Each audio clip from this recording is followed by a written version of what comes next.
తెలంగాణ కోడలు సడన్గా అలా వెళ్ళిపోయింది ఏంటి సార్? షర్మిలకి ఇక్కడ రాజకీయ అవకాశం రాలే. ఆ, ఆమె ఇక్కడ పార్టీ పెట్టింది. కానీ అదేంటి సార్, ఆమె ఆగడం వల్లనే కదా కేసీఆర్ ఓడిపోయింది. ఆ, ఆమె ఎన్నికల్లో పార్టిసిపేట్ చేయకుండా ఆమె ఓట్లన్నీ కాంగ్రెస్ పడడం వల్ల ఓడిపోయాడంట కేసీఆర్.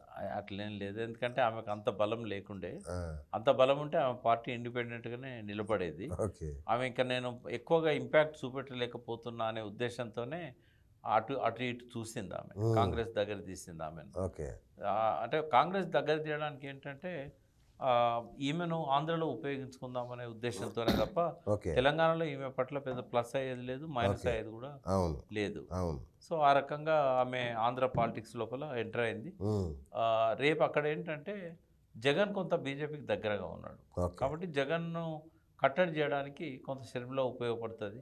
మళ్ళీ కాంగ్రెస్ ఏంటంటే పూర్తిగా జీరో స్థాయికి పడిపోయింది. అవును కనీసం రాజశేఖర రెడ్డి బిడ్డగా ఆ పాత కాంగ్రెస్ వాళ్ళన్నా కొంత వస్తారేమో, నిలబడతారేమో. వాళ్ళందరినీ ఒక కట్టు మీద ఉంచే నాయకుడు లేడు అక్కడ. అవును.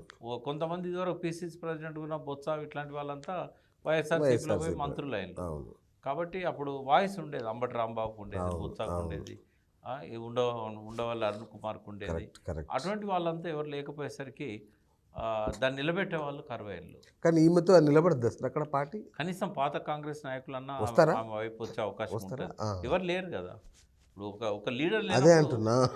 ఖర్చు పెట్టగలిగే లీడర్ కూడా లేరు కదా. అవును ఇప్పుడు అవును ఈమె ఖర్చు పెట్టగలుగుతుంది కదా, ఫైనాన్షియల్గా స్ట్రాంగ్ ఉంది. రైట్. తర్వాత జగన్ సిస్టర్ కాబట్టి ఆ, కొంత జగన్ మీద కోపం ఉన్న సెక్షన్ అంతా ఇటు ర్యాలీ అవుతుంది. ఓకే మైనారిటీ ఓట్లు కూడా rally minority Christian oats pole అయితే ఆంధ్రలో క్రిస్టియన్స్ ఎక్కువ ఉంటారు. అవును అవును ఎందుకంటే బ్రిటిష్ వాళ్ళు అక్కడ పరిపాలన చేసినప్పుడు అవును. బాగా క్రిస్టియన్ ప్రోత్సహించారు చాలా.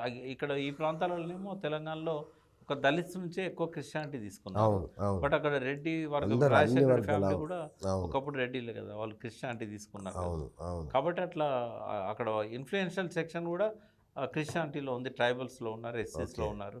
అది కూడా ప్లస్ అవుతుంది ఆమెకు ఓకే ఇవన్నీ కూడా. బట్ ఒక ఫోర్స్గా ఎవాల్వ్ అవుతుంది ఆమె.